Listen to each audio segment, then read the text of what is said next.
Welcome to the Painter Marketing Mastermind podcast, a show created to help painting company owners build a thriving painting business that does well over $1 million in annual revenue. I'm your host, Brandon Pierpont, founder of Painter Marketing Pros and creator of the popular PCA educational series, Learn, Do, Grow, Marketing for Painters. In each episode, I'll be sharing proven tips, strategies, and processes from leading experts in the industry on how they found success in their painting business. We will be interviewing owners of the most successful painting companies in North America and learning from their experiences. In this series, titled The Birth of a Giant, Brad Ellison of Ellison Painting will be discussing what it looks like to start a professionalized and profitable painting company from day one. It is a 4-part series. In the first episode, Brad discussed his decision to walk away from his previous partnership and the assets he found available to him. In episode 2, this episode, Brad will dive into what it looks like to launch a highly professionalized painting company from scratch. In episode 3, Brad will discuss how to effectively build systems and processes that create a roadmap for future success. And in the final episode, episode 4, Brad will elaborate on what it looks like to scale a painting company, both in terms of mindset and concrete steps. If you want to ask Brad questions related to anything in this podcast series, you can do so in our exclusive Painter Marketing Mastermind podcast forum on Facebook. Just search for Painter Marketing Mastermind podcast forum on Facebook and request to join the group. Or type in the URL facebook.com/groups/Painter Marketing Mastermind. Again, that URL is facebook.com/groups/Painter Marketing Mastermind. There you can ask Brad questions directly by tagging him with your question so you can see how anything discussed here applies to your particular painting company. Brad, thanks so much for returning for the second episode, man. Thanks for having me, Brandon. As always, pleasure to speak with you, my friend. It's a pleasure. It's a pleasure to be on with you, man. This episode is titled Rocketman.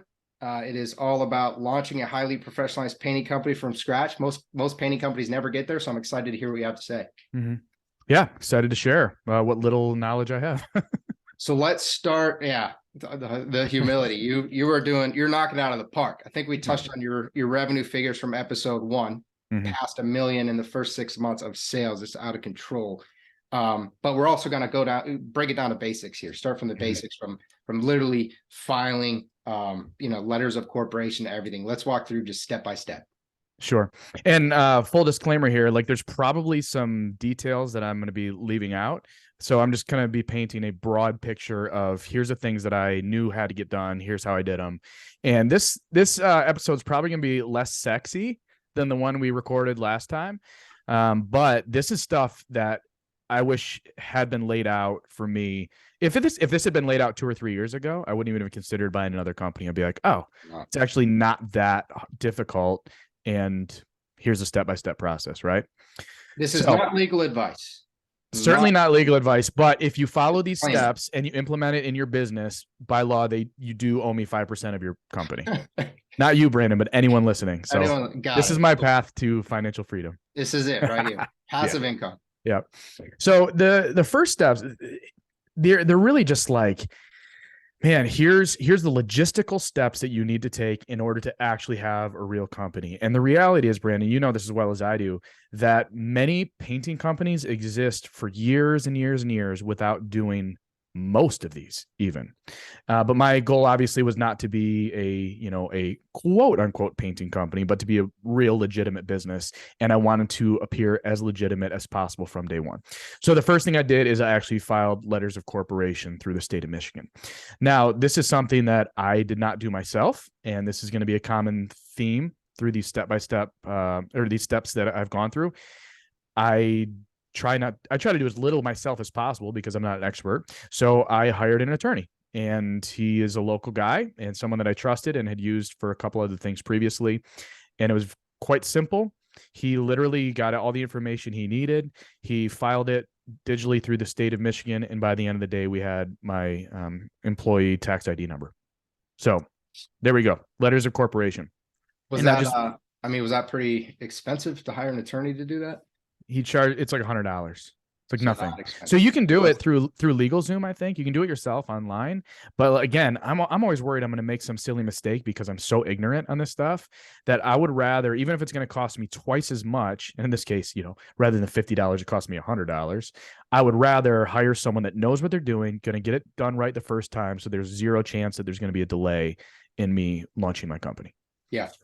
Nice. Yep. Once I had the letters of corporation, I got my liability insurance and my workers' comp. Now, this is something that I think every painting company should have. Because I use subcontractors and I don't have employees, there's an argument there that maybe I could get away without workers' comp. I just like having that blanket coverage just in case. And, that's what I present to all of my potential customers when I'm going out to do an estimate. They get a copy of both of those. And that's pretty simple as well. That is something that you can just speak to any property and casualty insurance agent, and they can get it done relatively quickly, probably within a day or two. Have your certificate back to you, or you could check out Gusto. I don't know if you're familiar with Gusto, Brandon. Gusto is basically a kind of like a payroll software that you can. It's very, very cheap, and we're using Gusto for a few other things. But I know you can get your workers' comp and I think your liability coverage through Gusto as well. Nice. So that was kind of like all right, here, now I'm an official business. I got my letters of corporation filed. I have my necessary insurance coverage. I don't have a builder's license. In Michigan, you don't need one. Other states, I know that you do. In Michigan, you do not. I will be getting that. And that's part of my goal for this winter as we're slowing down is to actually take a week, go get the class, get my builder's license. So I have that. And again, for what we need, what we do, we don't need that. But I do think it certainly gives me a higher degree of credibility when I'm going out to do estimates, and they can say, oh, well, Ellison Painting, Brad's got his builder's license, and Joe Schmo in his beat up truck, never even gave me his liability insurance certificate. So maybe I could justify paying a little more for a little more legitimacy, right? So next up, one thing that's important to me, and I think should be important to everyone, is I started to think about the branding of my company, not only the what it should look like as far as the logo, but also what name should I use. And I threw out a couple ideas for names of my company, and I just settled on Ellison Painting simply because I think my last name carries some notoriety in my local area. My dad was the mayor of my hometown for 13 years. I have a lot of cousins and family members that live close by. So even if you don't know my dad, or if you don't know me, you don't know one of my many siblings, you probably know someone named Ellison. So for me, it was a strategic decision. If I wanted to launch quickly, I wanted some sort of name recognition, even though my company had zero at that point. And then we brainstormed ideas for the logo, and my brother came up with this really, really great idea of this Phoenix logo that I love so much. So I hired a designer, gave him the idea, like, here's what I'm looking for. He threw back some sketches pretty quickly, and I wasn't really happy with them. And he was just dragging his feet. It was just taking a long time. He had already committed to some bigger projects than my logo. And ultimately I said, you know what, thanks for helping out. I'm just going to find someone else. And I went on Fiverr, and I hired a designer on Fiverr, paid him like less than $100, and came up with exactly what I wanted. So that was that. So now I'm listening. That's fiverr.com. It's a place that you can hire very inexpensive virtual assistants to help you with things that have designers, all kinds of things. I wouldn't hire them for the client touch points or anything really that requires a lot of skill, but for design, graphics, things like that, you can find good options. Yep. So they do. Yeah. My designers on Fiverr also do things like my business cards, but outside of that, I don't have them do any strategy. It's just like, hey, I need this designed quickly. Yeah. Get it back to me. Yep. All right. And then so once I have, my business is real, I'm covered with insurance, I have branding and logo ideas. Next thing was website domain. So before I chose Ellison Painting as the name, I did some research on that and some other company names that I had to see which domain names were still available.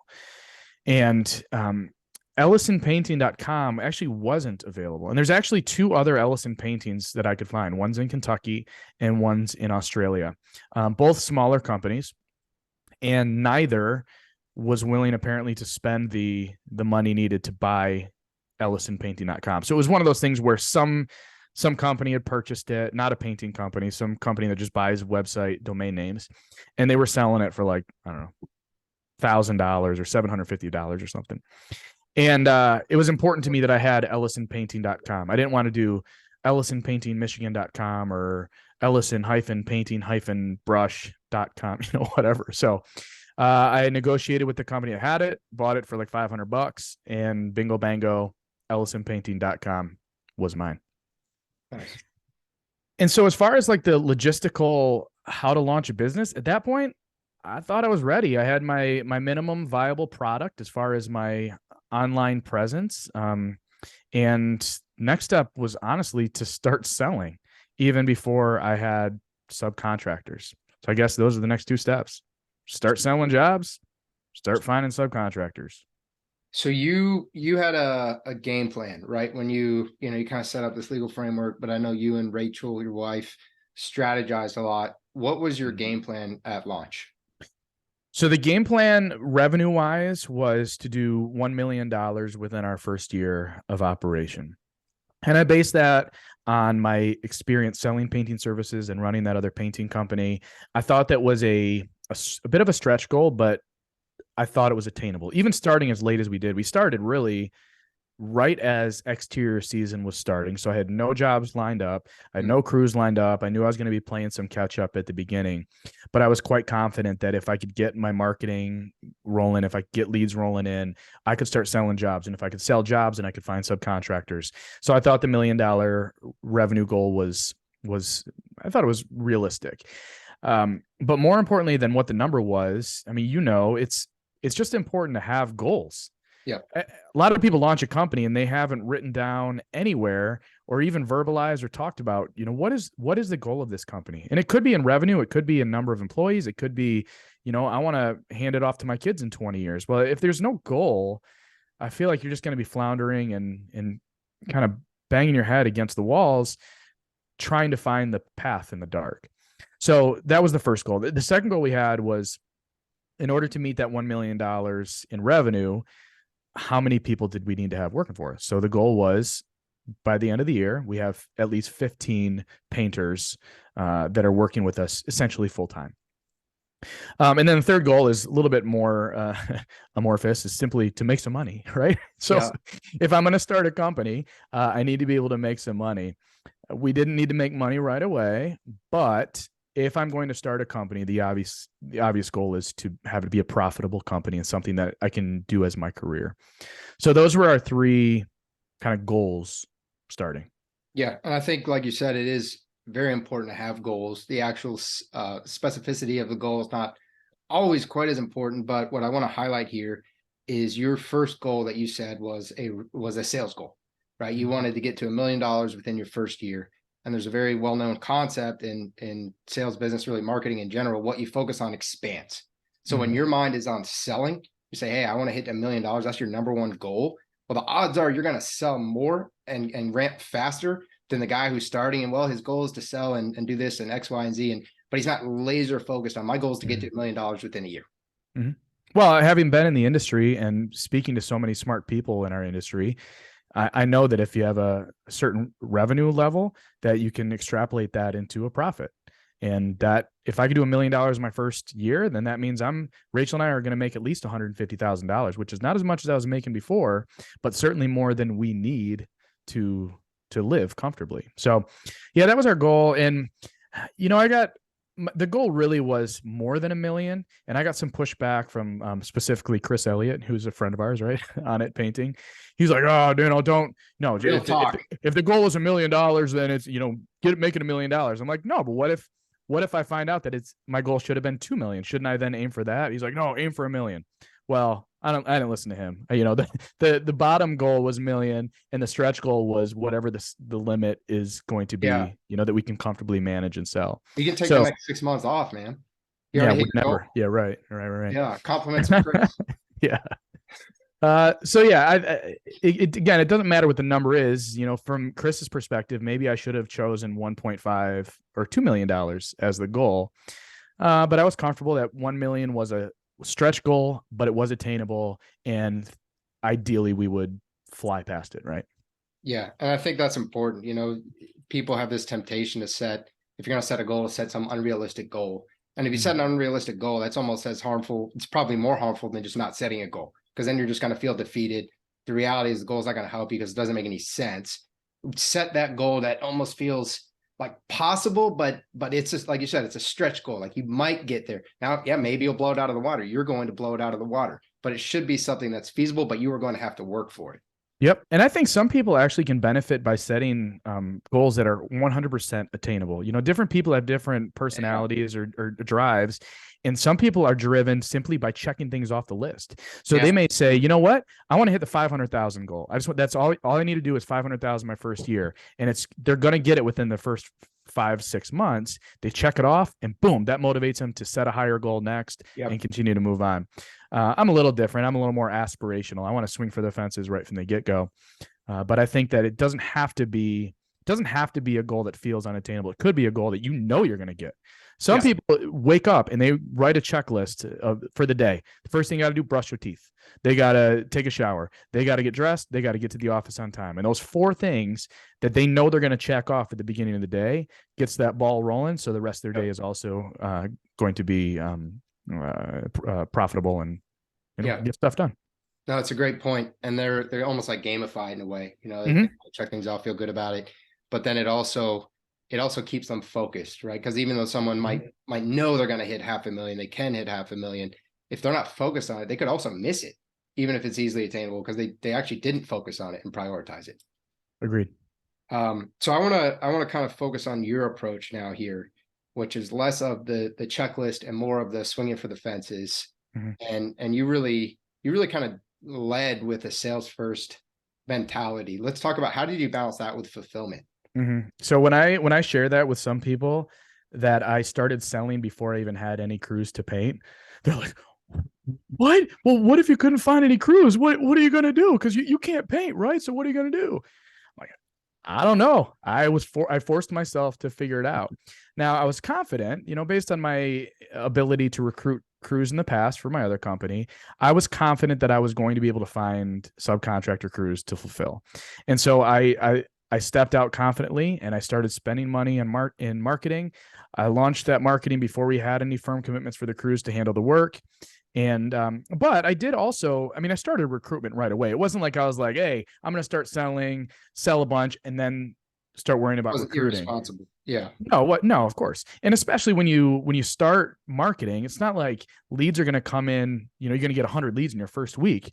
Like, no, that's going to be scaling. So you got a lot of time until your lead flow is really demanding enough that you're going to be spending all your time on estimates anyway. I thought you only use marketing right when you need the lead.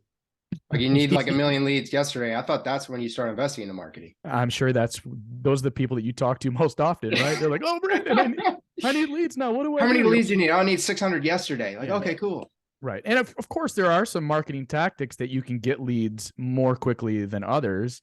But the lead sources that are the most valuable to you, that have the highest ROI, are the ones that are going to take the longest to get. So, so even though I was willing to spend money on the tactics that would get me leads more quickly, it was still obviously going to take time to get that demand, that lead flow up to the point that I needed to spend most of my time on estimating.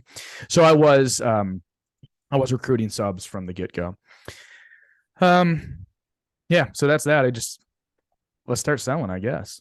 Yeah. So when you landed your first sale, got your first commitment, did you then have to go find a crew, or do you have someone locked in at that point?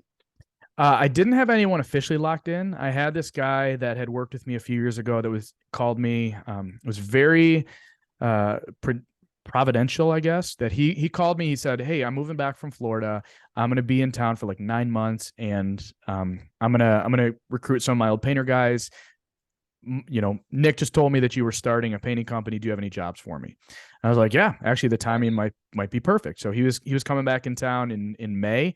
We launched in April. So I had a couple, 2-3 weeks or so that I was selling and banking jobs before he came back. But even that, it's like, how many times are we told that someone's going to do something, or they commit to something?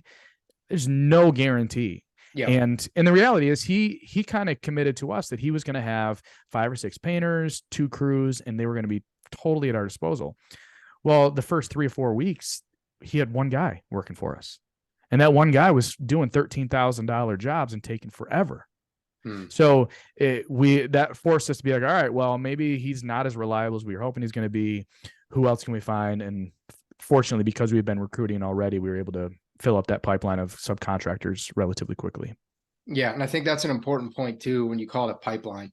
People think about a pipeline in terms of deal flow. You want to have these potential prospective customers in a pipeline, but you also want to have potential subcontractor crews, or even if you have W-2 employees, you want to have them in a pipe. You want to constantly be almost marketing, advertising, however you're trying to do it, whether it's through referrals or whatever. The reality is you're advertising, you're marketing your positions, and you want to be having a pipeline so that when that work grows, you're not scrambling for painters. You're not one of the many people on Facebook saying, "Oh, I need painters. How do I find painters?" Because you're already putting in that work up front. Right. And the Kuipers and Elliots kind of switched my my mind about that. I used to think that I didn't want to have these subcontractors in like with my company unless I could actually provide them work full time. Right. Sure. I felt like I was doing them a disservice if I wasn't able to keep them busy full time. And they're like, no. Listen, you're gonna have some crews that are compliant and active, meaning you have all of their insurance information, they've signed your subcontractor master agreement, and they're doing work for you. You're gonna have some subcontractors that you interview that are never going to be compliant. They're never going to provide you the necessary information. They will never ever be a crew for you. But then you're going to have a big group of crews that are compliant and not active. And they might be not active for a bunch of different reasons. It might be because you don't have any work for them. It might be because they're took on a big project with another contractor. Maybe they have their own work, whatever. But that's almost the most important part, because your crews that are always compliant and always active, great.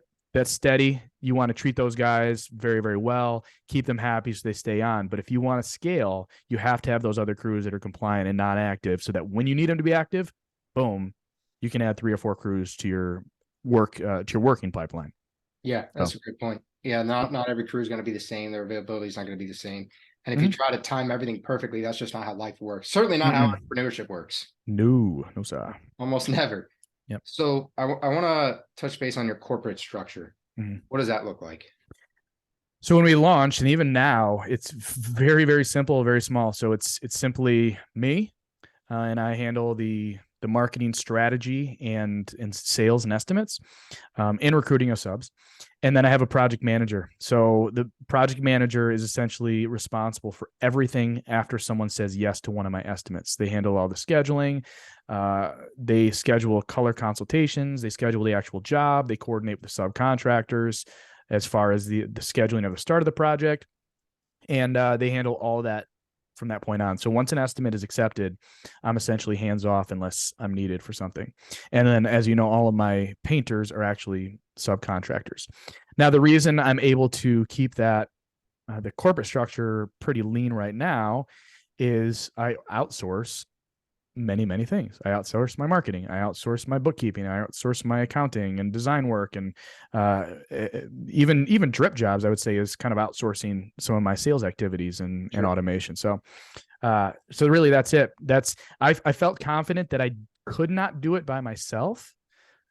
I know some guys could. I felt like I wouldn't have the bandwidth to be managing the marketing strategy, selling jobs, and scheduling jobs, being there for job kickoff. In order to project manage these projects the way that I thought they needed to be done at the level that I wanted Ellison Painting to operate, I had to have someone else that was their full responsibility. And it was a very, very wise decision from my perspective, because that's not one of my expertise. And the customer satisfaction has been just through the roof, having someone there to be that point person once the job is accepted. Yeah. And if you're out there, selling and project managing and doing everything else, then you end up being spread too thin. And it's almost every different project that you take on, especially big ones, it becomes like an ankle tie or like a weight tied to your ankle. Yep. And your customer service, your fulfillment, everything just progressively gets worse. Yep. And I think overwhelmed. For sure. And I think that I have a higher bandwidth to take on multiple tasks of multiple varieties than some other people. But I knew that as you just said, it would suffer. So other areas would suffer. I'm only doing everything maybe at a B- instead of an A+ if I focused really on what I needed to focus on. Yeah. Who would you kind of focus on getting everything to an A+? level, and this might be kind of diving into the next thing we're going to talk about, but who would you focus on hiring first? You mean like as far as like I mean, for me, project manager. Project manager, because, and that's because for you, you like the estimating, you feel really comfortable and solid in the sales position. Well, the more generic answer is whatever your weaknesses are, that's what you should be hiring for. Okay. Right. So I think I'm very strong on sales and overall business management and managing marketing strategy. I am not great at organization and follow through on getting jobs scheduled and coordinating colors and all that. And not only am I not good at it, it's certainly not anything that I want to do. Some people, I think we mentioned this in the last episode we recorded, some people really thrive at that and they're not great at sales. Okay, well then that founder needs to hire a salesperson as their first person. And that's what's going to help them to scale more quickly. Yeah, I think that's a great point. Everyone, a lot of people think they need to be this master salesman if they're going to start a painting company, but you don't, but you do need to have one. So then you need to partner or hire one. For sure. So let's talk about your struggles. We're talking a lot about your successes. As you know, we try to make this Painter Marketing Mastermind podcast very relatable, very action oriented. People can listen to it. And what I don't want is just, hey, it's so easy. Look at me. I crushed it, and you should be crushing it too. Don't you feel bad? Right. Sure. So you've had struggles, you've had advantages, but you've also had struggles. Let's kind of dive into those.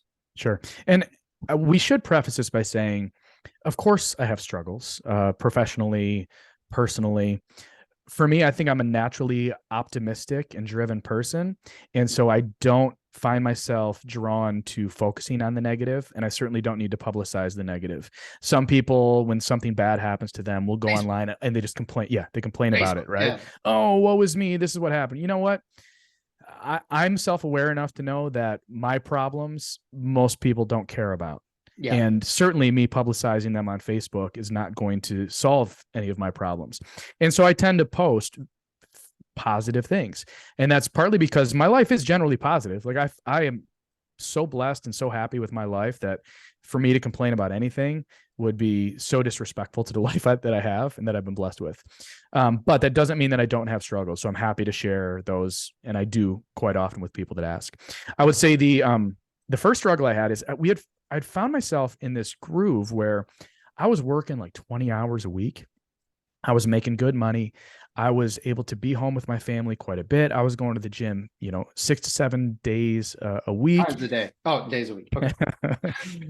And things were just felt easy. And surprise, surprise, when you launch your business, you got to work more. And where I had an admin before and a project coordinator and a quality control person and a bookkeeper and a partner to help handle any of the numerous issues that come up on a day-to-day basis, I didn't have hardly any of that. And so by nature, I had to hustle and I had to work more. So that was the first struggle. The solution to that was obviously have my wife on board. So that when I'm giving up time with my family, she understands why and she's okay with it. But also to try to automate as much as I could in an effort to be perceived as the most professional painting company in Michigan. I've been trying to create any processes I can that make my life easier, but also prove that we are more professionalized than anyone else around us. So, even software solutions, like I know that you've Trip Jobs, you mentioned Tanner Mullen earlier. Drip Jobs has been such a great tool for us, especially at the size of business that we are, to handle incoming lead requests and scheduling and the actual the marketing educational piece, estimate delivery, the back end scheduling, invoicing. I mean, everything. It probably takes 15 hours off my plate or off the plate of someone that I would have to pay to do that stuff. And then even other solutions like OpenPhone. OpenPhone is, I think I mentioned it at the last episode too.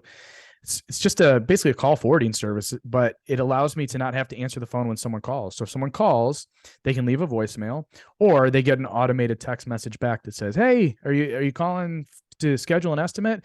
Click this link," and it gives them the Drip Jobs link, and then it goes into that automated process. So while I am working more, I figured out ways to work smarter. So instead of having to work 60 hours a week, I'm working full time, which is really 40. Yeah. So it's not even like a crazy amount of hours. It's what most people are used to working. It's more than I'm used to working or have been used to working, but it's, You've been on vacation. yeah, I've been on vacation for a few years. So I had to work more. But all this stuff, I mean, the biggest struggle it created was family tensions. And, I love my wife so much and I know I brag about her. But we had our moments this summer where she gave up the summer with the kids. And it was the last summer my daughter was going to have before she started kindergarten. And she gave up those from April through October to work with me full time. And that was a big sacrifice for her. We had consciously made this decision a few years ago that she was going to be a stay-at-home mom. That was really important to her. And she gave that up. And there was a lot of tensions. There were a lot of conversations over the summer where she's stressed out. She's sad that she's missing this and that. And it's like, okay, well, listen, if you need to quit, then quit. Let's find you a replacement. It's as valuable as it is having you working with me, because my wife is so smart and capable. It caused tensions. And so it would have been worth it to me to then hire someone else to take over for her so she could just relax. Would have been a financial sacrifice, but a sacrifice that would have been good for the family. Ultimately, she wanted to tough it out, and she did. And I'm glad she did. It gave us a few more months of not having to pay someone. And even though we had childcare costs, it was the right decision, I think, for the business. Yeah. Yeah. I mean, it's tough, business owners, entrepreneurs in general, balancing work and family, especially with young kids. It's hard because you're trying to work, you're trying to create that legacy, you're trying to build that business and provide financial security for your family and hopefully, potentially something to pass off if you want to. But at the same time, you're also sacrificing time while you're doing it. So you're it's a pro and a con to your family. And it's a real big con if it actually doesn't pay off. So I think what you've said about systematizing, automating, using whatever softwares you can, as soon as you can, hiring putting the right people in the right seats where you're weak, as soon as you can get that stuff off your plate, the sooner the better. 100%. Yeah. And it's a long-term view. I'm sacrificing time now when my kids are 2 and 5, but when my kids are 5 and 8, and now they're playing sports, and the games start or the practices start at 3:30 or 4 o'clock in the afternoon. Hopefully by that point, I will have worked myself out of the estimating and kind of day-to-day job. And I'll have my time back during those other formulative years where I can be more actively involved. Yeah, that's great, man. Yep. Okay. And then how about this idea that, you had you said your father was the mayor in your city. That's a bit unique. And then you have a big family, but you're also, I want to get into the population of your service area, because you're saying that and people are going to just assume everybody in the world knows you. And I know that that's not true. And I also want to get into what challenges maybe you faced starting a company that didn't have any reputation. So the population, so we're in Metro Detroit. If you look at Metro Detroit, which is kind of a tri-county area, there's about 4.4 million people that live here. Now, I argue all the time that the reputation that Detroit has as being kind of a crap hole is not exactly true. But it is true that there are some lower income areas around here. There's also some way higher income areas that people probably would never guess existed. So there's 4.4 million people. That doesn't mean that that's 4.4 million possible customers. If you whittle it down to where we focus on Oakland County, which is closer to about 1.3 million people in population. And then within Oakland County, there's certainly a lot of areas that we don't focus our marketing efforts on that are lower income and we don't think are going to be a great return for us. So I would say we're probably at about 500,000 for the population in the areas in which we actively spend money for marketing. One of the reasons why I was so drawn to buy someone else's company originally was this idea that, company that's been around for almost 40 years and has 1,000 reviews on Angie's List. And, there's some sort of reputation. That's really what I was trying to buy, was that name, that reputation. And I thought it was going to be a big stumbling block to start from scratch. Now we did choose the name specifically. We chose certain geographical areas that we were going to target first for marketing because of my last name. It's called a beachhead strategy. For those that don't know, you choose kind of one very specific geographical area or a target demographic, and you just hit it as hard as you can. We did that in order to launch when the way we did, and that worked. But we still didn't have a reputation online. If people Googled us, we didn't really exist. Maybe they stumbled upon our website before we had really any traction on SEO. But honestly, Brandon, what I found is you don't need to have a previous reputation. You need to just spend money strategically to market, or get your marketing message out there strategically, and then follow through and do a good job.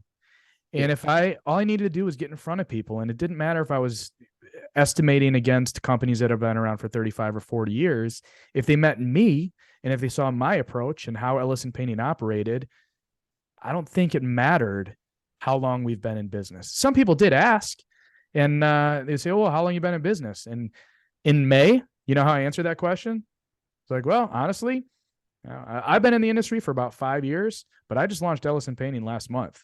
The good news is the painters that are working with me have been in the industry far longer than me, and we've already established this super professionalized system that is just wowing our customers already.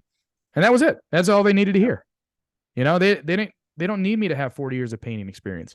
They don't need me to have any painting experience. They just want to feel comfortable and trust that I'm going to be able to do what I say I'm going to be able to do. Yeah. I mean, it's about that trust factor. When they're asking you questions like that about your experience or really anything related to that, they essentially just want to trust that you're going to do a good job and you know what you're doing. Right. So the kind of novice, I guess, fear or approach would be, oh no, I don't have all these years or decades or whatever of experience, so they're not going to choose me. That's not what the question is about. The question is, can you do the job? Am I sure that you can do the job? Right. So when you leaned on the assets of your subcontractors, of those painters, hey, let me assure you, they've been doing this forever. You're covered. And then you also, right, turning a weakness into a strength, said, hey, we have a super great way of ensuring your satisfaction, right? You guys have a streamlined sales process. So if you're newer to the industry and you're worried about these companies that have been around for decades, you know, family legacies, whatever, you can basically position it as, hey, here's what's wrong with the painting industry, and here's how we fixed it, right? That's what we've done at Painter Marketing Pros. People don't like marketers. They're dirty marketers, right? So we came in and we fixed it. And that's what you position your painting company to do. For sure. And I could have simply lied. They're not going to go back and check to see when I filed my letters of corporation, right? Short-term win, but long-term bad approach. Yeah, why? I'd rather be honest, and as you mentioned, turn it into a positive. Yeah, no, I love it, man. And people, you know, don't get scared, right? That's ultimately what you're conveying here. You felt, you knew that you're going to produce a good result. You weren't afraid. You stood by confidently. And a lot of it's also how you answered. If you're really sheepish, like, oh, well, you know, actually we're kind of new. No, you said, hey, you know what? We're actually new, but guess what? We're going to do a great job because the painters have been doing it forever. Right. And I will touch on one more struggle I had. I get asked a lot about how to find reliable subcontractors. And I don't want it to sound like this is the easiest thing in the world for me. And I just have like subcontractors raining down on me day to day. Subcontractor tree. Right. The reality is, if I talk to 10 possible subcontractors, I will schedule a time to meet with 8 of them. And out of the 8 that I schedule to meet with, half of them aren't going to show up, and I'm never going to hear from them ever again. That leaves me with 4. Of the 4 that show up, one of them is not going to have their insurance or workers' comp, even though they said they did, and they're not going to spend the money to get us. That leaves me with 3. Of the 3, one of them is going to say, this guy's just like every other contractor I've ever met. Even though he says he operates differently, he doesn't. That leaves me with 2. And of the 2, I will try them both out. One's going to flame out for some reason. And if I have a 10% success rate when interviewing subcontractors, I'm very, very happy with that. Right. And then once I get that one subcontractor, as I've mentioned time and time again, it's making sure that they feel respected and honored and compensated. And so they'll stick around. But it's a never ending battle. It's not like you want, okay, I need 30 painters. I need 6 crews. Then you find the 6 crews and then you're done. That's a constant battle of finding subcontractors, recruiting, interviewing, testing them out so that you can grow with the crews that will be able to manage to your expectations. Right. Yeah. And that's why you have to have that pipeline constantly running. Right. And I want to circle back to something you said too, that's really important. You know, you're Metro Detroit, right? 4.4 million people. One of the mistakes we see painting companies make is they think they need to target everybody. Or if they get more narrow, oh no, my business won't be as big. But the reality is you don't have the resources, and it doesn't even make sense to target everybody. So you went from 4.4 to 500K, and you also actually started with even less than that, and even if you don't have a brand name, you can still choose neighborhoods to strategically start. Use your resource. When you're a smaller company, you have to use your resources really purposefully. Mm-hmm. For sure. And be willing to admit that a certain tactic that you're in love with is not working, and stop spending money on it. You need to be tracking that data constantly. Track the ROI. Mm-hmm. Yeah. Cool, man. Well, so those were a lot of the things that you found difficult, right? You had to work more because you had to come out of retirement, had to bring Brad out of retirement. You got I will say my fitness level has suffered a bit. It's CrossFit been misses you. Those six daily trips it's just not the same without you, man. yeah. The family tensions, that's a real thing. I live with that. I understand that. The reputation piece. At the end of the day, I do want to kind of touch on it. People do not care about your brand as much as you care about your brand, right? Sure. You want to present a good brand, but the reality is what they want is a paint project done well that they know is going to be taken care of. That's what they want. Yep. If you convey that, the fact that they don't all know you already is okay. And then finding the reliable crews, right? And you're basically aiming for a 10% success rate, which means, and then sometimes you're going to lose that 1 out of 10. They might you lose them eventually. And so you have to keep those wheels turning. For sure. So those are all your struggles. Let's talk about some of the advantages you had going into this. Yep. I would say the biggest advantage I had was my experience. It wasn't like I was coming out of college or leaving another industry and trying to start a painting company from scratch. I had 5 years experience running a pretty decent sized painting business. I had made mistakes before. I'd done it before. I'd scaled before. I could very clearly see the end goal and where I could be, 1, 3, 5 years down the road. So my experience, I'm sure, is a huge advantage. But most people, when they're starting a painting company, or if they're thinking about maybe scaling a painting company that they've already owned, then you have experience too. We have different types of experience, but you have experience within the industry. You know how to talk about painting. You should know how to sell jobs. You should know how to manage projects. Most people should have similar type experience that I had, right? I did have the advantage of having free labor. So as I mentioned, I talked my wife into working with me for the first 6 months, and we both committed to not really taking any money until we needed to. Yeah. So you needed to get your 5-year-old out there door hanging. So you right. Yeah. I do use my kids in my marketing. My family pictures on every single piece that we put out. You can actually do, not to get too far aside, you can actually do a tax, like a write-off for that. Yeah, I know. That scoundrel in Minneapolis has already told me about the name, image, likeness thing. It's a weird thing. How he pays his kids. Yeah. Yeah, you pay your kids some weird thing. But yeah, keep on. Yep. So the free labor, when I say it was free, I mean, we gave up our time, of course. And we were willing to do that because we had the cash reserves to survive it. But she was also willing to give up her summer, give up those 6 months because she knew it was an investment. And the money the time that she put in was not only saving us the money from paying someone else, but also it really allowed us to ramp up as quickly as we did. So she knew it was an investment. That all ties into the third advantage, which is the cash reserves. Now, I would say there was an advantage, but it's not like someone gave us $200,000. We lived very, very smartly and wisely leading up to this. We don't live we live well below our means. We live in a really nice neighborhood and we live in a cool house and we drive nice cars, but we do that as a result of us making wise financial decisions and not wasting money on other areas, right? So it was an advantage, but it's something that everyone should be able to accomplish. And as I mentioned in my last episode, Brandon, we had that big cash reserve, and it turned out we didn't need it. We really needed 20,000 or so. And I also want to interject 1 second, Brad. Like the cash reserve, it was helpful. It was kind of it was almost a security blanket for you. You used a tenth of it. You used very little of it, but it's not why you succeeded, right? All this other stuff, it's why you felt more comfortable going for it, but it's not why you succeeded. No, it's certainly not why I succeeded. And I think that someone that is already in the industry that's trying to scale, that maybe can scrounge up or save 20 grand to scale, they should have the confidence that that $20,000 is going to be well spent in scaling the business. And it's like the greatest investment you can make. If you take $20,000 and put it into the stock market, even if you take out the last year or so where the stock market has been absolute trash, maybe you get a 12% return at the end of the year.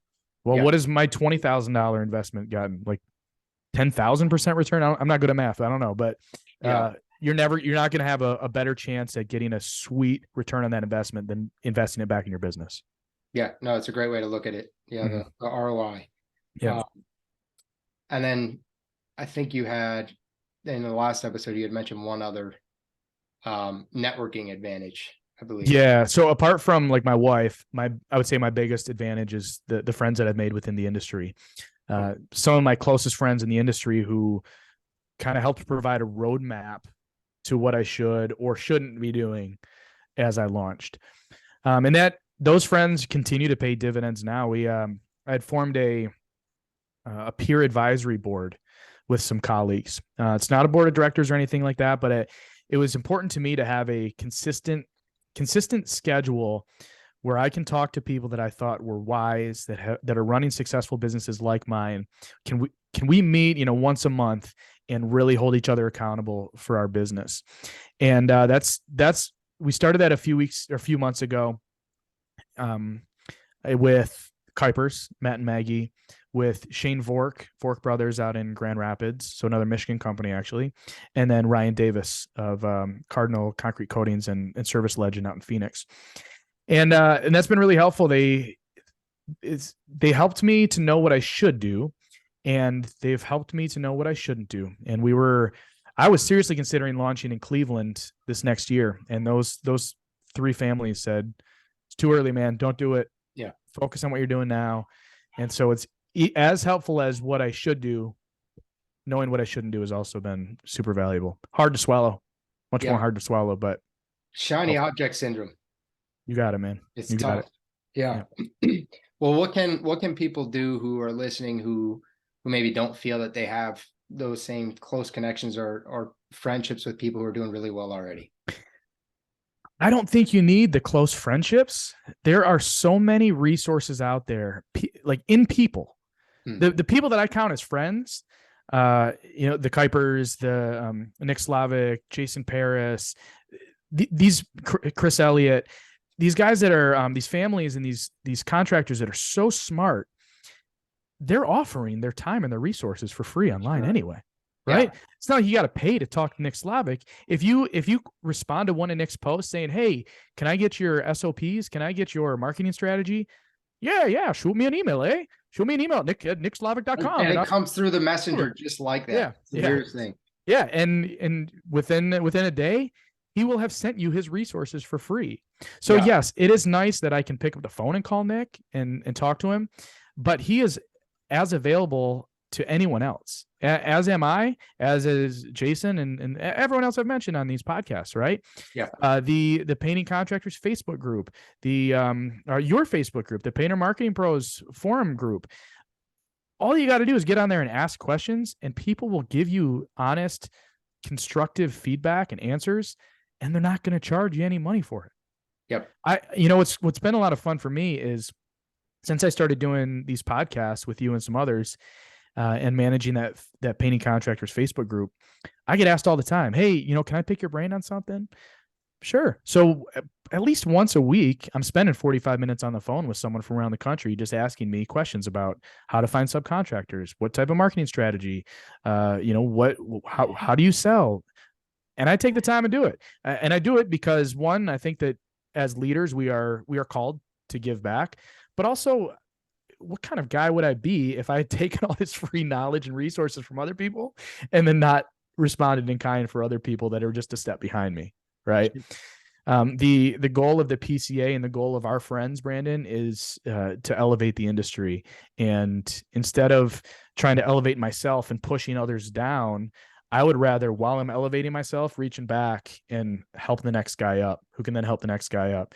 And we can elevate the industry as a whole rather than just have these, a few companies that are doing it right. We could all be doing it right and doing great. 100%. We're all standing on the shoulders of giants, right? 100%. So it sounds like everything went perfectly for you. You didn't need to pivot. It was all smooth. Or was there some pivoting? Did you need to change some things? There's always pivoting. And if you're not pivoting, then you're probably not growing as quickly as you could.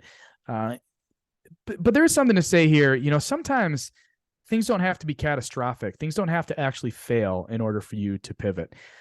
I mentioned your marketing, right? If you're spending a bunch of money on Google marketing and you're spending a bunch of money on social media marketing, and your social media marketing is getting you a sweet ROI, and your pay-per-click campaigns are not doing anything for you right now, and you have limited funds, what I would say is shift all your marketing dollars to what's working right now. You can always reevaluate and come back later. And so I track that data, and I've started with some marketing strategies and pivoted to others, and those were successful for a period, and then I pivoted to others. I'm constantly trying new things to figure out what can get me the best ROI and the most consistent lead flow. So while none of my marketing efforts, I would say, have been, quote unquote, failures, there are some that are clearly more profitable and more successful than others. And so I pivot my marketing strategy and my dollars towards what's working best. Along those same lines, with all the recruiting that we've done with subcontractors, we've had crews in and we've had crews out. The first 3 crews, I think, that we started with are not taking work from us anymore.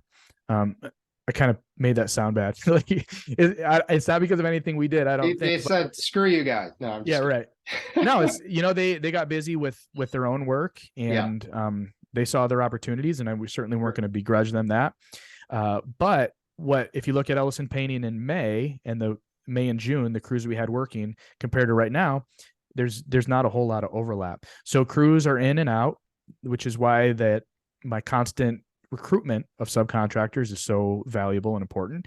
You got to have, it's like that, the New England Patriots, next man up, right? Yeah. You got to have the next crew ready to go, so that if something happens and you lose one crew, you got someone else to take their place. So, when you're early on in your launch, I think that you're going to be more permissive of who you will accept as one of your subcontractors.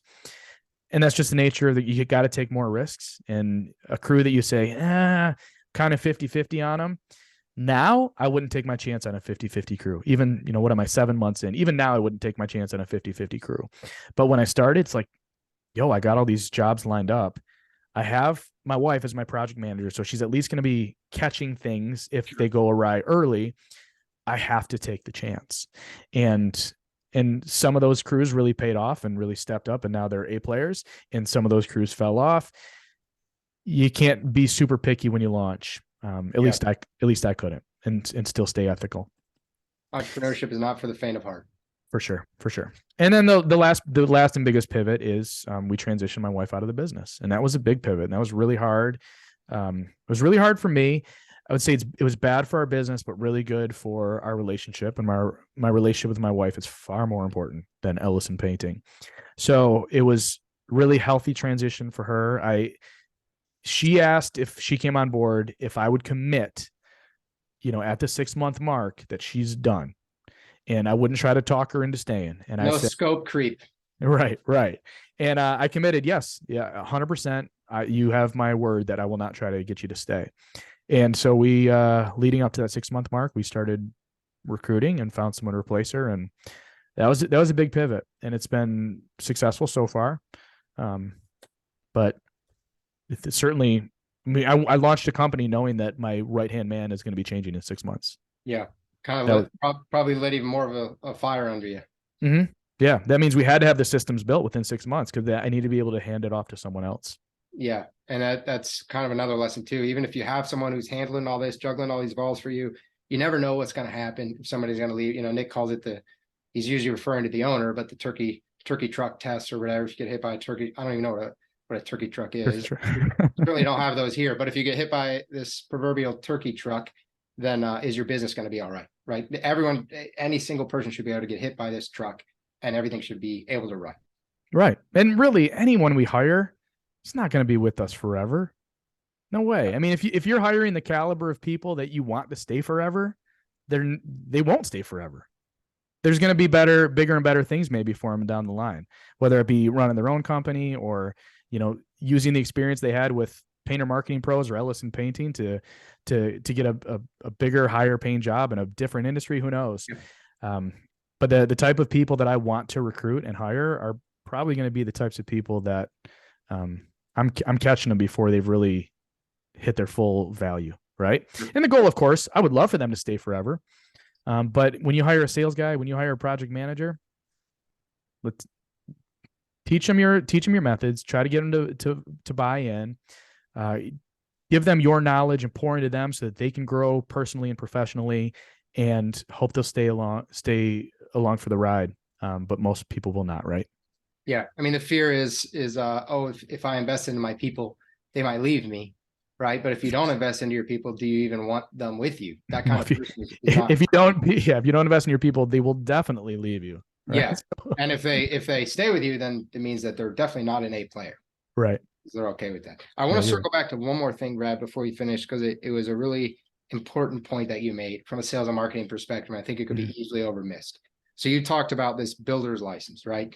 And how you don't need to have it, but it's almost like this wow effect. Right. Because you already are doubled up essentially on your workman's comp, because you have the subcontractors, you ensure that they have it, then you have it.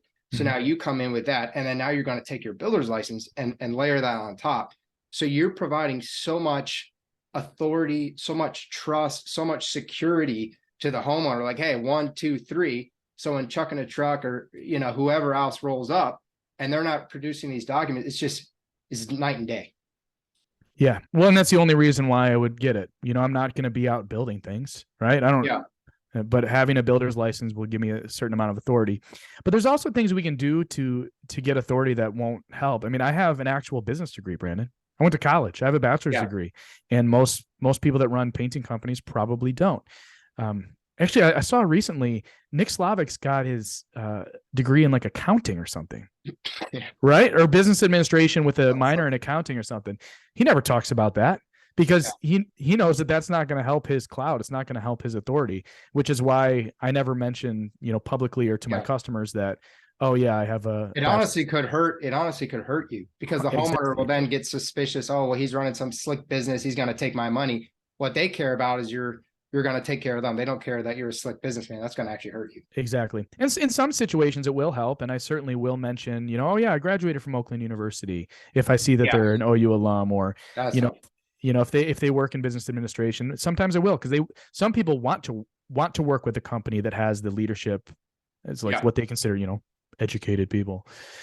So I will use it to my advantage, but it's not something that I would publicize like I would a builder's license. Sure. And it's approaching from an empathetic standpoint. Like what do they value, and how can I position it differently? And the reason I wanted to bring up the builder's license was not because everyone should go out and have one, whether you need it or not, but how can you position your painting company? What can you do differently? How can you convey more trust or security? Can you offer a bigger workmanship warranty? Can you give your direct cell phone number? What can you do that's different from the next guy who's going to walk into their house and give them an estimate that's going to make them pay you more money than the next guy and still hire you? Right.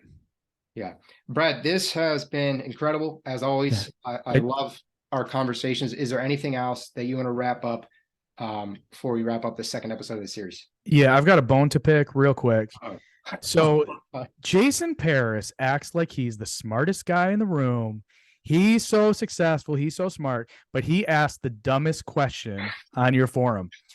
Does Brad, when Brad sits in an office chair, do his feet touch the ground, or are they just swingy style? I'm 5'7". Obviously, my feet are swinging below the desk right now. Okay, my feet can't touch the ground. You can't touch. If Jason was smart, he would know that I strategically raise the chair as high as I can so that I'm more eye level with the people I'm speaking to, which then makes my feet swingy. That's a great point. It was a topic a lot of people in the Facebook group are interested in. I'm glad you addressed that. That's awesome. Well, Brad, thanks, man. Thanks for your time today. All right, buddy. I appreciate it. We'll talk to you soon.